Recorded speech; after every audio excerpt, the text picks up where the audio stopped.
大家好，我是小子。这个鸵鸟休产有一段时间了啊，就是什么时候加料比较合适？就是现在啊，腊月的时候提前给它加料，提前1个月啊就开始给鸵鸟加料了。准备明年产蛋啊。腊月的时候也有这个个别鸵鸟开始产蛋了，你不能等到它天气暖和的时候了，你再加料那就有点晚了啊。现在要提前加，就是一只鸵鸟啊，现在喂到个2斤半左右，或2斤7、8两都可以啊。等到天气暖和的时候呢，直接给它加到3斤1、2两这样。现在鸵鸟吃东西吃的特别快啊，因为这个饲料喂的少啊，所以说它吃的特别快。昨天我用这个轮胎做了2个食槽，用这个轮胎喂这个鸵鸟也特别的好啊。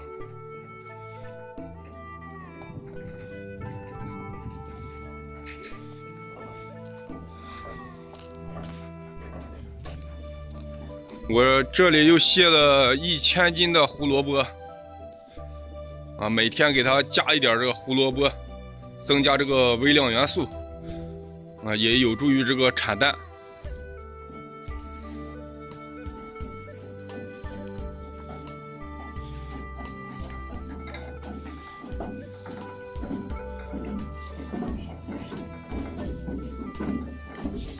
看到这个鸵鸟，公鸵鸟在追了吗？就是在发情啊，在开始发情，就是打架呀，追逐打闹。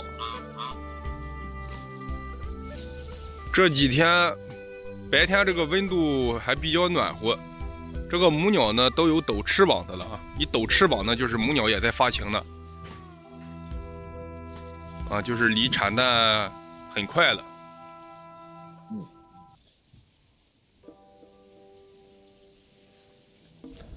要想提高这个种鸟的产蛋量和受精率呢，要喂这种专用的鸵鸟料啊，喂鸡、鸭、鹅的料，还有猪饲料，这个产蛋量上不来，受精率也特别的低啊。就是你养什么动物呢，它有专门针对性的饲料啊，就是啊，只有这样呢，才能更好的发挥它这个产能。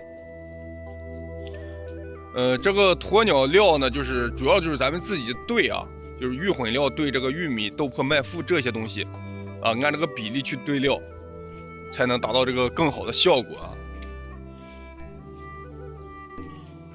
大家如果有喜欢鸵鸟养殖的啊，对鸵鸟感兴趣的，咱们可以点一个免费的关注啊。有什么不懂的，在咱视频下方评论留言，看到的给大家回复。今天就给大家分享到这儿了啊，感谢大家观看，咱们下期再见。